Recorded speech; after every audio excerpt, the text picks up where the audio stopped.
Hola a todos, soy Mónica Hacha, dietista, nutricionista y tecnóloga de los alimentos. El tema de la masa muscular en los deportistas es vamos a decir, está en boca de todos. Hoy vamos a ver cuáles son los porcentajes ideales de masa muscular.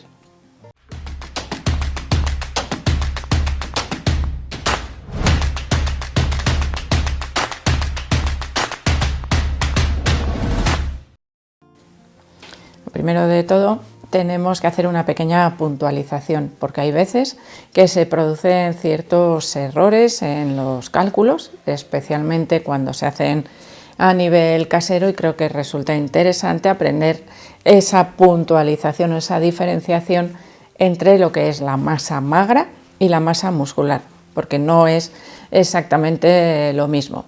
La masa muscular es la cantidad de fibras musculares que tiene nuestro cuerpo, la cantidad de músculo. Eso creo que está muy claro con el nombre propio que tiene, ¿no? Masa muscular. Bueno, pues la masa magra contiene otros compartimentos también del cuerpo, como son la masa ósea, el agua corporal y los órganos, es decir, todo aquello que no es grasa.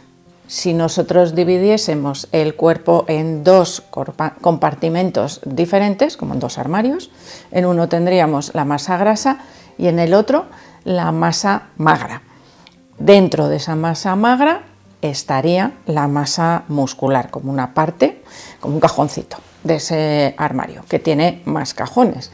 Por eso a veces esa división, que es muy simple, muy fácil, ¿qué ocurre? Pues que nos puede llevar a error cuando hablamos pues, de porcentajes de masa muscular.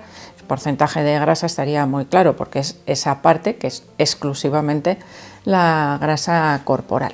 Y una vez dicho esto, aquí podemos pensar también, por ejemplo, en las posibles variaciones que puede tener tanto la masa magra como el cálculo de la masa muscular relacionado con el agua corporal, que es algo que puede influir muchísimo en esos cálculos, especialmente cuando se utiliza la bioimpedancia para calcular esos porcentajes o esa cantidad de masa muscular y de masa grasa. ¿Por qué?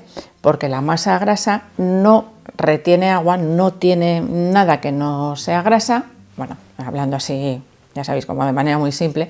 Sin embargo, la masa muscular acumula cierta cantidad de agua, retiene cierta cantidad de agua y de hecho es una estrategia que se utiliza también a nivel deportivo, el aumentar el agua corporal o disminuirla, por ejemplo en deportes de categoría de peso o cuando queremos aparentar un mayor volumen muscular.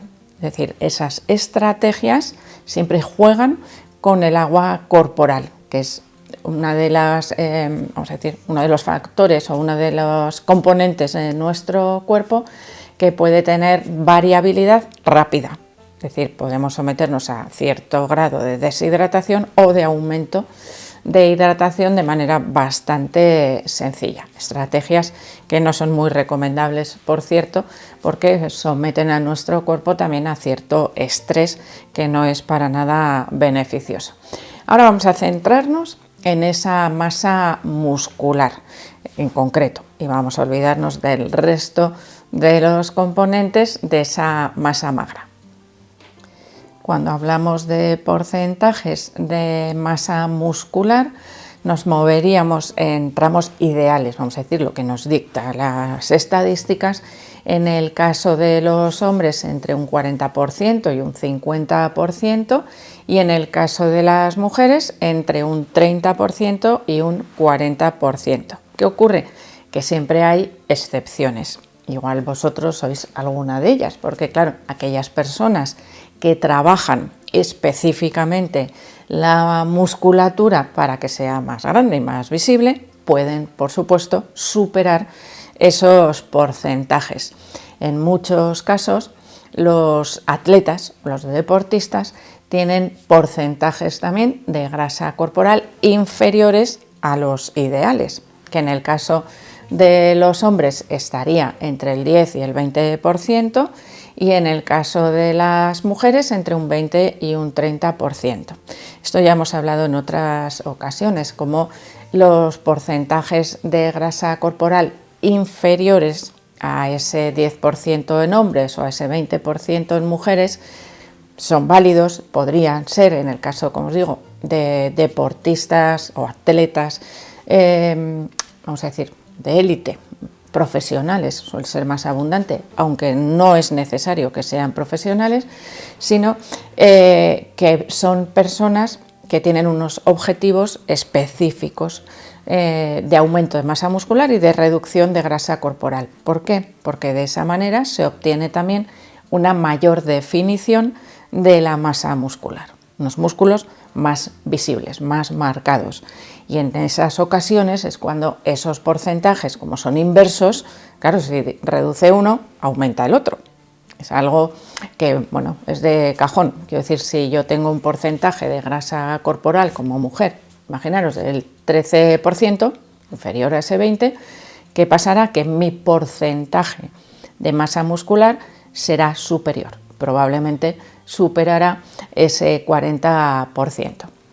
Bueno, dentro de esos porcentajes de masa muscular tenemos que tener en cuenta que un aumento o una mejora de la masa muscular en general tiene muchísimos beneficios, ya no solo como conseguir un objetivo deportivo, sino también para la salud. La masa muscular es un tejido metabólicamente activo, es decir, funciona 24 horas al día quemando energía, tanto en actividad como en reposo. Por lo tanto, es un buen método aumentar la masa muscular para conseguir un peso estable o un mejor peso corporal. Es decir, nos ayuda al mismo tiempo a reducir o a mantener a raya la grasa corporal. Otro de los beneficios de la masa muscular, de una masa muscular activa, es la protección de la masa ósea. Es decir, aquellas personas que son capaces de mantener un buen porcentaje de masa muscular es como si tuviesen una funda protectora para sus huesos, más resistentes, menos problemas y además menos riesgo de osteoporosis, de pérdida de densidad ósea. Esto igual a los deportistas así al principio pensamos, pues esto no es tan importante. Bueno, a futuro creo que todos queremos preservar al máximo nuestras capacidades, ¿no? Y nuestra calidad de vida. Por lo tanto, yo creo que sí que es realmente importante y puede ser también un aliciente para aquellas personas que actualmente pues llevan un estilo de vida un poquito más sedentario. La masa muscular actúa también como protectora de las articulaciones, por ejemplo. Es decir, si yo tengo dolores de rodilla, imaginaros qué es lo primero que me va a decir el médico, el traumatólogo: ejercita aquellos músculos que están alrededor de la rodilla para que actúen como protección. Por lo tanto, tenemos ahí unas buenas funciones de esa masa muscular.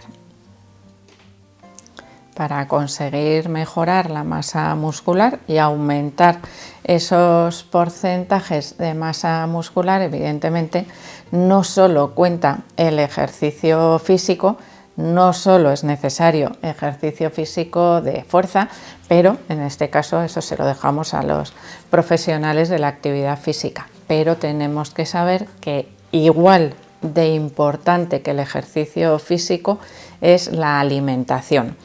Para conseguir aumentar la masa muscular asociado al ejercicio físico necesitamos un ligero superávit calórico, es decir, estar un poquito por encima de nuestros requerimientos para que nuestro cuerpo pueda utilizar esa energía en la creación de nuevas fibras musculares, en ese aumento de la masa muscular. Además, debemos proporcionar a nuestro cuerpo todos aquellos nutrientes esenciales que necesita la masa muscular para crecer, podríamos decir que todos los aminoácidos esenciales más vitaminas, minerales, sustancias bioactivas que participan en esos procesos de síntesis de fibras musculares y además que favorecen su actividad, porque esas fibras musculares no están quietitas, sino que nos permiten movernos, cargar más peso, tener mayor velocidad, mayor resistencia, es decir, todo aquello que necesita nuestro cuerpo, no solo para crear la masa muscular, sino para que se mantenga activa, para que podamos nosotros utilizarla sin ningún tipo de problemas. Y otro pequeño apunte que seguramente los que ya seáis deportistas entrenados lo conocéis perfectamente. El índice de masa corporal o incluso el peso que nos da una báscula no es una buena referencia de nuestra composición corporal, porque no tiene en cuenta más que el peso y la talla, o en el caso de la báscula exclusivamente el peso, que si lo comparamos, por ejemplo, con tablas de estadísticas, nos dirá con mucha facilidad o mucha probabilidad que el peso de una persona musculada o el índice de masa corporal de una persona musculada es correspondiente a una persona con sobrepeso o con obesidad, cosa que no es así, porque realmente tienen un porcentaje de masa muscular más elevado que la media y sin embargo un porcentaje de grasa corporal inferior también a la media. Por lo tanto, el índice de masa corporal y el peso de la báscula, cuando se trabaja la musculatura, en algún momento dejan de ser una buena referencia. Es muchísimo mejor referencia, por ejemplo, el espejo, lo que vemos, o evidentemente pues podemos utilizar aparatos de bioimpedancia caseros, que bueno, no es que sean 100% fiables, pero sí nos pueden dar una buena idea de la evolución a medida que vamos mejorando nuestra masa muscular, aprendiendo a interpretarlos, porque evidentemente también están, vamos a decir, baremados o medidos en función de las tablas, igual que si nosotros vamos a una tabla de índice de masa corporal, aunque aquellos aparatos más sofisticados pues ya nos permiten elegir si estamos trabajando con una persona deportista musculada o si no, o si es, por ejemplo, un niño, o podemos tener características diferentes para que se utilicen tablas diferentes a la hora de valorar y evitamos de esa manera el error. Si vemos a la persona, evidentemente es muy fácil saber o determinar que esa persona no es obesa, no tiene sobrepeso, cuando tiene una masa muscular aumentada y un porcentaje de grasa corporal más bajo que la media. Así que a veces, ya digo que hay algunos índices muy fáciles de utilizar, pero que en estos casos nos pueden llevar a error. Así que espero que este vídeo os haya gustado, por supuesto que le deis al like, no dejéis de suscribiros al canal y espero seguir viéndoos a todos en los próximos vídeos.